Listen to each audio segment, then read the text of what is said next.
চাকরির প্রলোভন দেখায় নিয়ে আসছে। আসার পরে এরা আমাদেরকে ভিতরে গাড়িতে উঠায় ভিতরে নিয়ে যায়। আমাদের ২ হাত চাপে ধরে চোখে মুখে মরিচের গোড়া দিয়ে অস্ত্রটা ছিনতাই করে আমাদের ধাক্কা মেরে বাইরে ফেলে দিয়ে গাড়ি টান দিয়ে চলে গেছে। এটা রূপগঞ্জের ভিতরে পূবাল পূর্বাঞ্চলের ভিতরে যে বড় ইটা চক্কর, ওইখানে ভিতরে যে নির্জন জায়গা ওইখানে। কতজন ছিল তারা? ওরা ৪ জন ছিল। ওরাই আমাদেরকে ফোন দিছিল। আমি বিডিআর জামালপুর থেকে অর্থটা দরখাস্ত করে ডিসি অফিস বাগেরহাট বরাবর অর্থটা নিয়েছিলাম, কিন্তু দুর্ভাগ্যে আমার ওরা 4 তারিখ বোধ এই মাসে ফোন করছে, কি করতে জানি না, যে আপনি ঢাকায় আসেন, আপনাকে একটা ফাইনাল লোক আসবে, আপনার একটা প্রোটোকল দেওয়া লাগবে, আপনি চলে আসেন। পরে আমি যে শুক্রবার আসার কথা ছিল শুক্রবার আমি আসি নাই, পরে শুক্রবারে আসছি।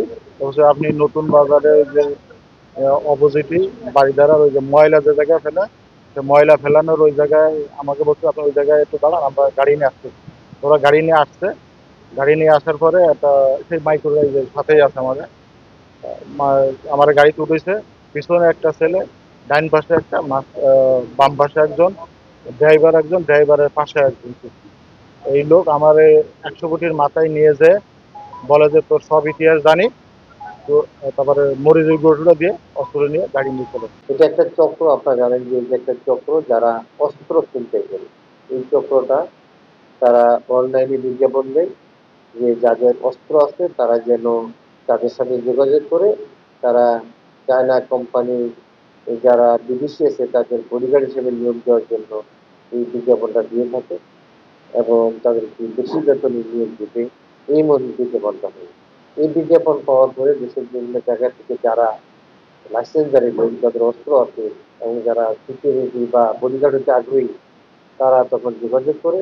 এই ধরনের ৪ জন লোককে আমাদের উত্তর থানায়, একটা হলো চট্টগ্রাম থানায়, এই ৪ টা অস্ত্র তাদেরকে দেখা আসার পরে গাড়ি থেকে অপহরণ করে অস্ত্রটা লুট করে নিয়ে যায় এবং তাদেরকে আমাদের এই থানা এলাকায় রেখে দেয়। তাদেরকে জিজ্ঞাসাবাদে তারা বলেছে যে তারা পূর্বে ওই ধরনের কাজ করেছে এবং বিভিন্ন এই জলদস্যুদের কাছে, বিশেষ করে সুন্দরবনের জলদস্যুদের কাছে তারা অস্ত্র বিক্রি করেছে। আমরা তাদের স্বীকারোক্তি মতে আমরা বাটারা এলাকা থেকে আমাদের ২টি সরকার এবং একটি এয়ার গান সহ ৮টি সামগ্রী উদ্ধার করি এবং সেখানে গাড়ির ভুয়া নাম্বার প্লেট আছে, কারণ তারা এই নাম্বার প্লেট দিয়ে বিভিন্ন সময় এরা গাড়ির মাইক্রোওয়েভ ব্যবহার করে যাতে ঢাকার চিনা না যায় এবং তারা সেখানে অস্ত্রের জাল লাইসেন্স তৈরির যে শিল্পমহল সেটা ব্যবহার করে। আমরা তাদের স্বীকারোক্তি মতে সেখানে আমরা একটা টিম তাদেরকে নিয়ে আমরা নড়াইল যাই এবং মাগুরা যাই, সেখানে গিয়ে তাদের যে মাইক্রোটা ব্যবহার করেছে এই ঘটনার সময় এবং এই মাইক্রোটাই তারা বিভিন্ন সময় ব্যবহার করে, এই মাইক্রো এবং ড্রাইভার সহ আমরা উদ্ধার করি। আমরা ৪ জনকে, এই যে সিন্ডিকেট যে ৪ জন আছে, এই সিন্ডিকেটের ৪ জনকে আমরা গ্রেফতার করেছি এবং তাদের বিরুদ্ধে তো অলরেডি মামলা আছেই। এই মামলা আছে এবং তাদের বিরুদ্ধে অস্ত্র মামলা হবে এবং তাদের আইনগত যে পরবর্তী প্রক্রিয়াগুলো আমরা যথারীতি সম্পন্ন করব। হ্যাঁ, হ্যাঁ, রিমান্ড তো করতে আসবে। অবশ্য তারা তাদের সাথে আরো কারা আছে কিনা সেটা জানার জন্য আমরা রিমান্ড নিতে আগ্রহী।